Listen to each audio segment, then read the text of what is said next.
What's up, everybody? Let's spin some yarn. So, I got an email with an interesting question. It's really a scenario that ends with like an ask for some advice. But the concept in general I've talked about before, but this is a particular case that I just thought it would be fun to work through, like talk through on a podcast. And it basically just says, this person is in a supervisory role, like had a rough transition the first time where they were put in like a senior supervisory role and were marginalized in certain ways. And I guess it's explained in that, like, this person thought that maybe somebody in the upper chain of command was not a fan of them for whatever reason, and marginalize them, put them in roles where they couldn't really influence and lead sailors, which was what they wanted to do. But then there was some transition in leadership, and then she was put into roles that she was able to lead sailors in the way that she wanted to, and make the impact that she wanted to make. So recently transferred and is now being put in like a new role with new people, new chain of command, and is kind of just anxious, really. I don't know if fearful is the right word, but has an anxiety that like it's going to happen again, basically. Here's like the way I'm looking at this is there's a couple different things, I guess. I'll start with the first thing that jumped into my mind, and I'm sure there's a possibility that this is a very specific case because there wasn't a ton of detail provided on the background of why this person was fearful that somebody had some kind of issue with them and was going to do what apparently ended up happening. But if there's a fear there that you're going to be marginalized because you're not good enough, or because you're viewed as like the weak link in the chain kind of thing, which as you go through seasons, you'll notice that each group kind of will have some weak areas, and going into a mess, especially if the whole season is done with one mess or like some kind of combined mess where those people are all working together on a regular basis, some of that then carries over into how that person integrates into that mess, where if they're viewed as the weak link, they're going to be given less impactful roles sometimes. Not always fair, right? I mean, we could go down a whole nother rabbit hole of how the season works and some like mess dynamics and stuff that I'm not the biggest fan of, but it happens, and some of it's kind of just human nature to look at it in that way, where they're using that process and that face time with those people to make judgments, make what they view as evaluations of that person's potential to lead and potential to excel in certain roles and whatever, so that when then that time comes, the SEL of that mess then makes decisions based on some of that data. And so there will be times where you may find yourself in the type of position where you got to kind of prove yourself in certain roles. And it's really not largely different from the designed meritocracy type system that we have, even though that can sometimes be warped. And again, another conversation for another time.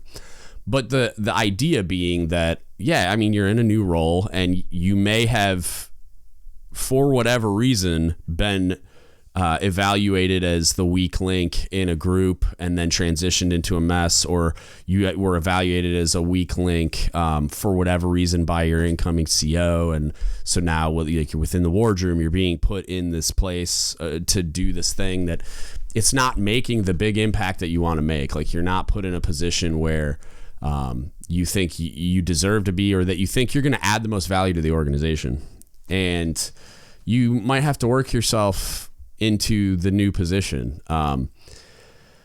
What I'd say in that type of a scenario is kind of like, it's a leadership opportunity. It's a challenge. It's a opportunity to like learn new things and improve. I've often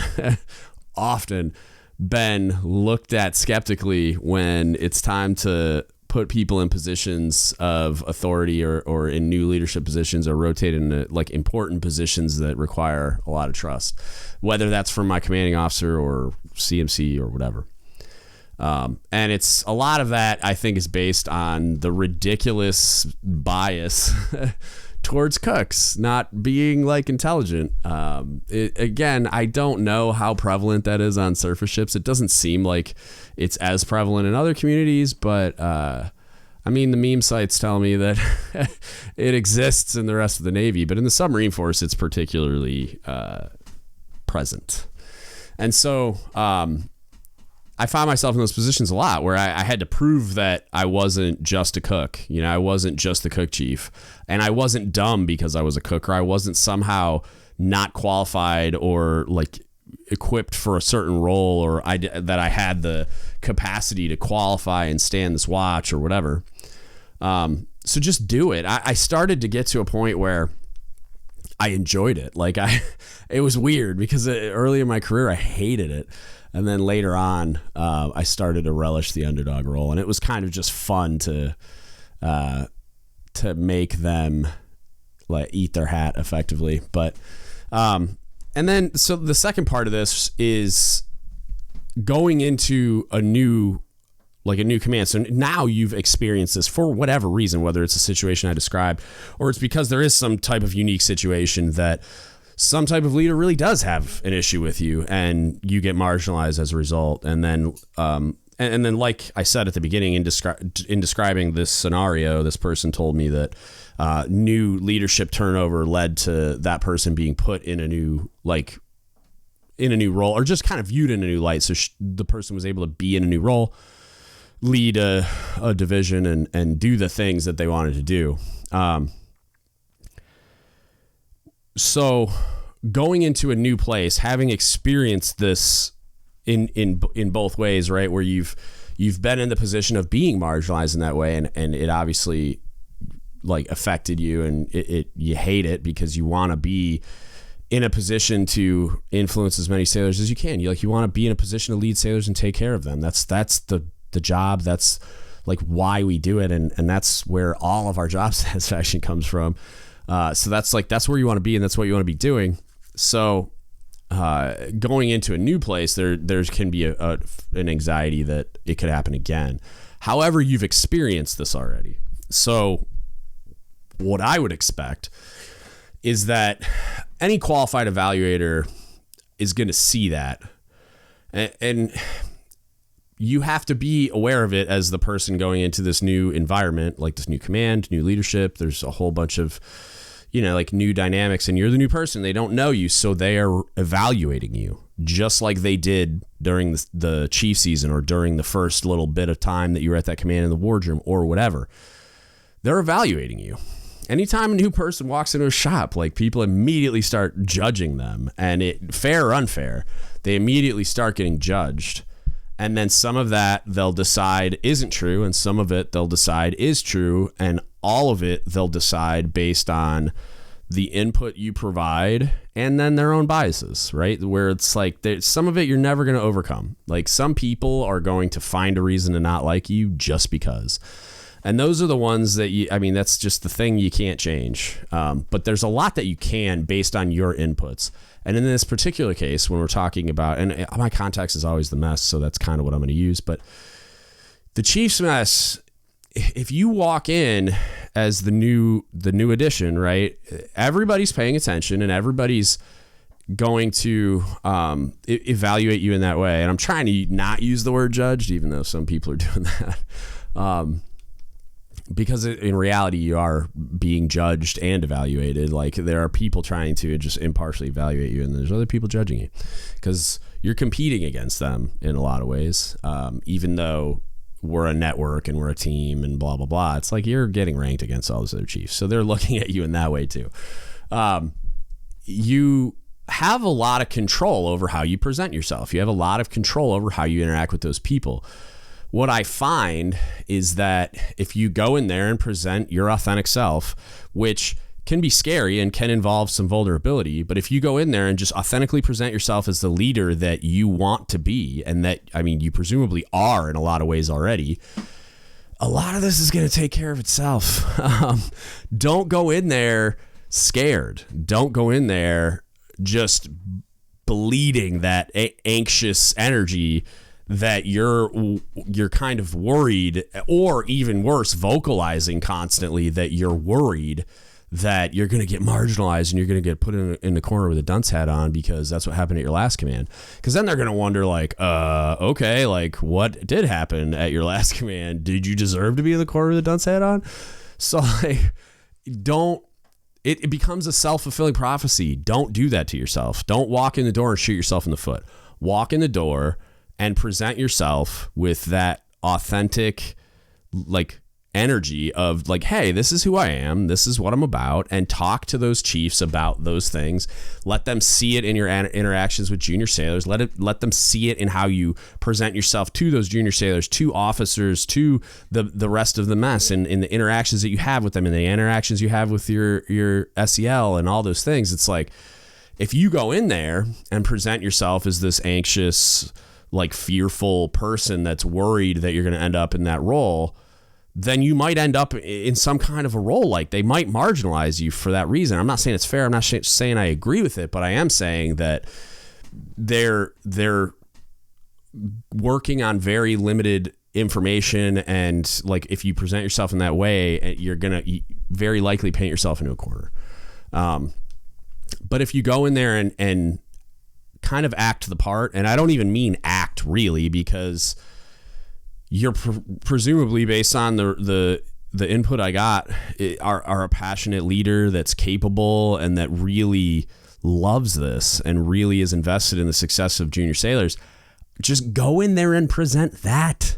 Like, make sure they know that, and not just words you're saying, but in your behavior, in your demeanor, in the tone in your voice when you talk about things. It's one of the things that, and I don't know why I do it, but it's one of the things that I get told people really like about this podcast. Or I've also been told by people in real life that I'm a little extra in certain scenarios, but the passion with which I speak about certain things, I do it kind of on purpose, but some of it's kind of, I'm just like emotional about some of this stuff, and I just can't help myself, because I'll start talking like this and people are like freaking out because I'm talking loud and like, whoa, God, why are you yelling at me? And like, but it's no one ever leaves that room thinking that I'm not passionately engaged in the conversation and extremely passionate about whatever we're talking about, that my convictions run deep and that I really mean what I'm saying. And I think that goes far. Like, it's the manner in which you communicate that.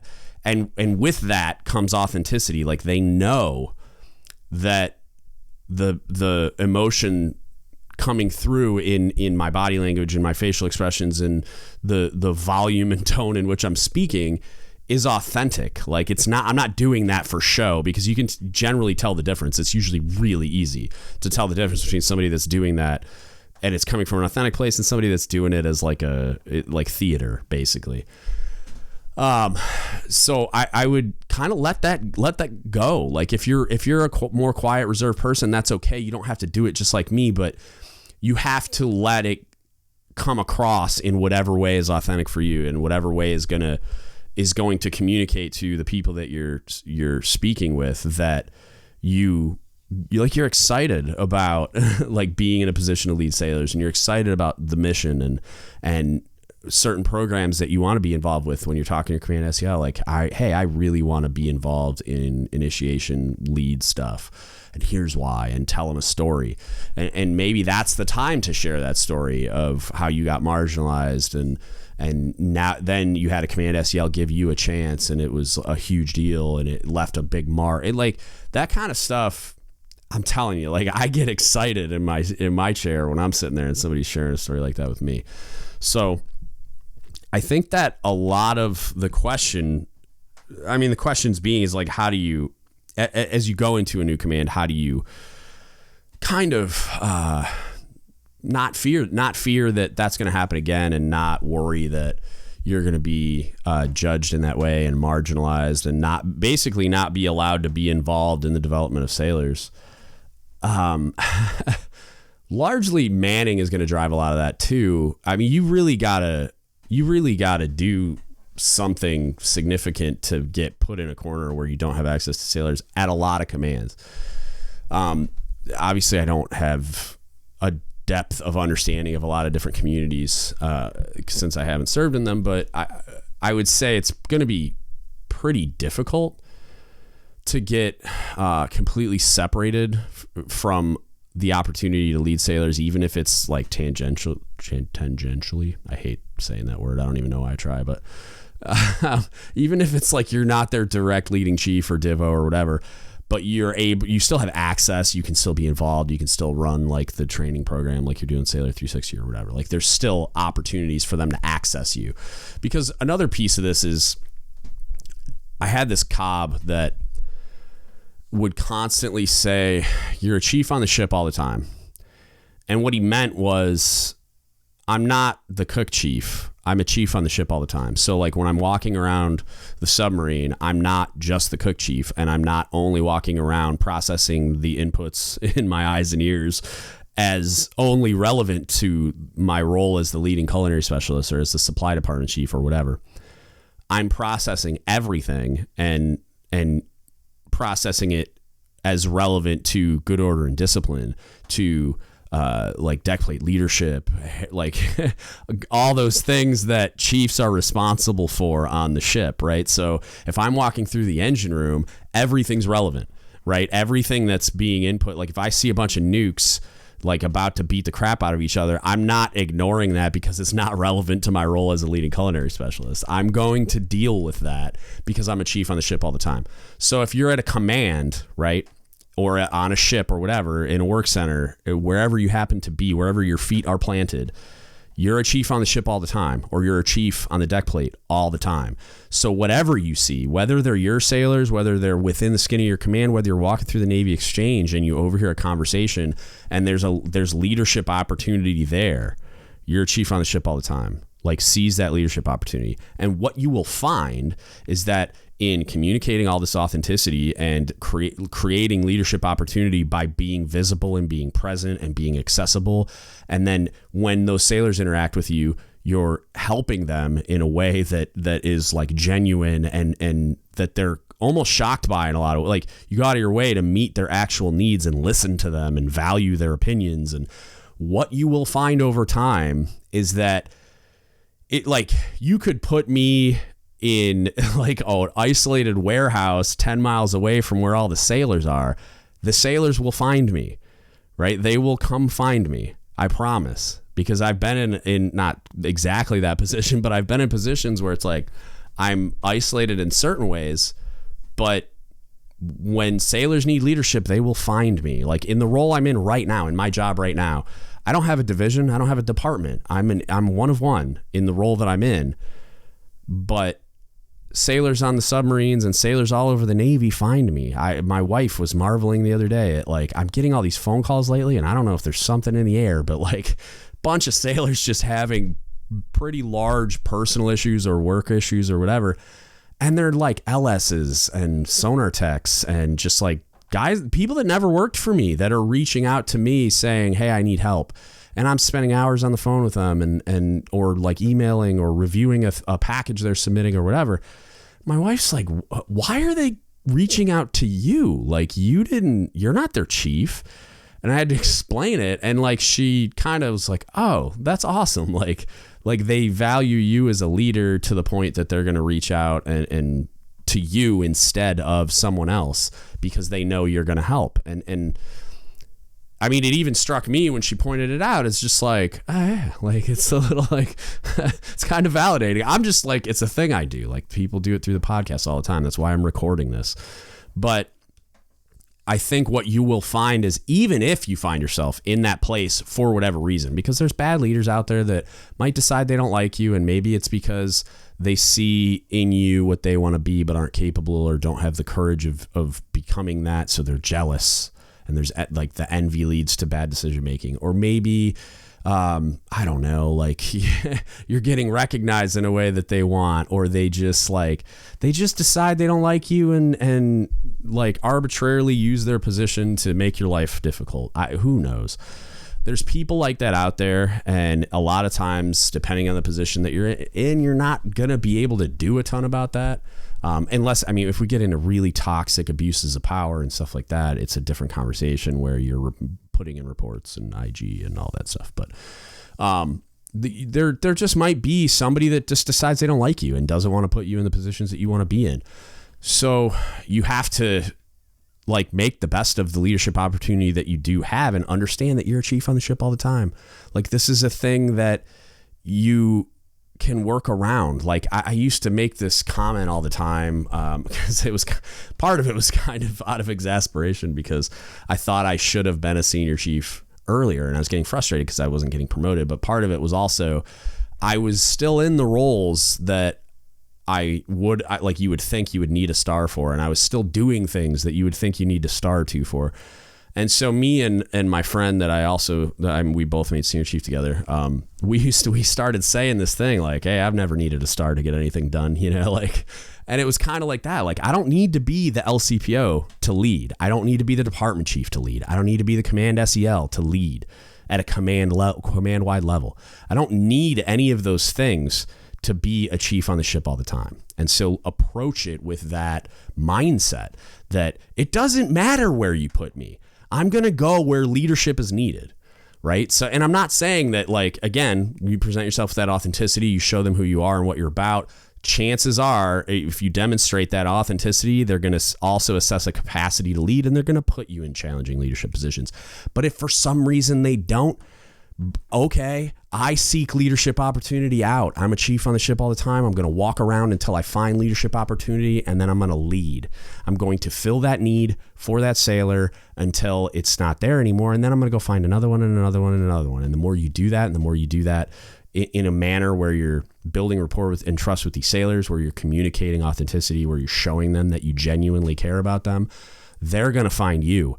And eventually it's going to become undeniable. Like, the sailors are going to demand you, and it's going to, your leadership will pick up on the fact that, okay, like, whether I like this person or not, I kind of need to put that, because the ones that are marginalizing you in any way, just because they don't like you, eventually they're going to become cowards, which they were to begin with, but they're going to act on their natural cowardly impulses and realize that for the sake of self-preservation, if nothing else, they can't simply deny you forever because they just don't like you. They could do it at the beginning, but then once you put them in a position where it's undeniable that you have the capacity to lead and that the sailors want you as their leader, and like, everybody else is going to see it too.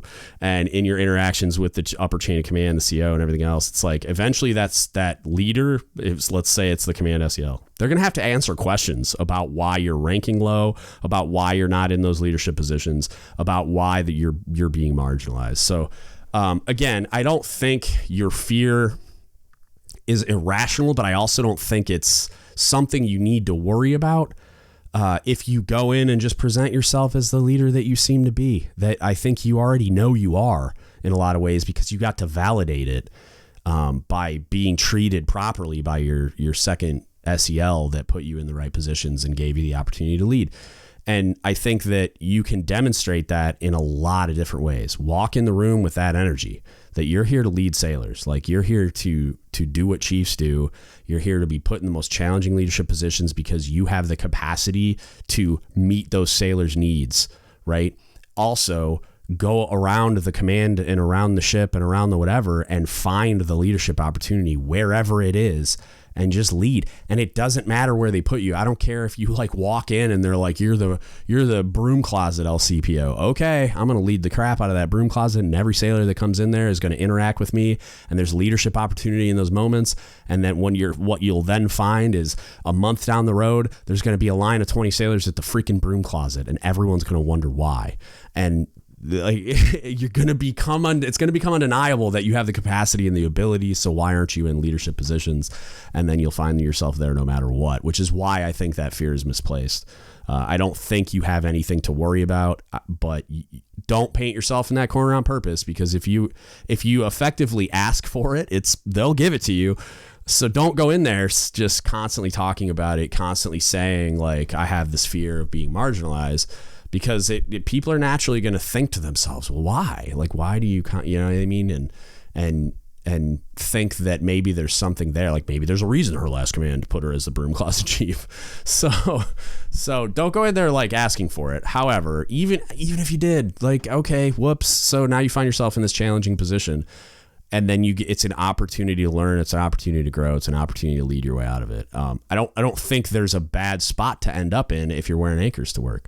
There's only so many places they can put you. And even if they put you as the broom closet chief, okay, lead the crap out of that broom closet. And I know it's a stupid analogy, but I'm making it a stupid analogy on purpose, because I want to demonstrate that point of there's nowhere they can put a good leader where there's not an opportunity to lead, where you're not a chief on the ship all the time. I hope that makes sense. If it doesn't, reach out to me again. I'm going to respond to the email as well, but I figured in podcast form this would be more useful. And I also, if anybody else is ever in that type of a position, like, it could serve them as well, right? Answer some of those questions for them as well. Like always, if you need anything from us, hit us up. Don't give up the ship podcast at gmail.com. You can Facebook message us, Don't Give Up the Ship Podcast, or you can DM us on a whole bunch of platforms now. On Instagram, what is it, Reddit, Discord, I'm sure I'm forgetting something. Yeah, just DM us on all those platforms at DGUTS We're active on a lot of things now. I'm still figuring out some of them, but we're all over the place. You can find us posting the episodes and just get on a thread on Reddit, and we'll discuss things there. You can DM us on Reddit. You can DM us on Discord. You can DM us on Instagram. You can email us. You can Facebook message us, all the things. If you would be so kind, like, share, subscribe, and review on all the platforms for all the things. And then if you'd go follow at DGUTS Apparel, I'm basically creating my own sponsor for the podcast, because I get a lot of weird emails where they're offering like stupid things that don't make sense. And it's like tiny companies or certain, like, I don't know, they're just weird things that apparently happen on the internet that I just have absolutely zero interest in.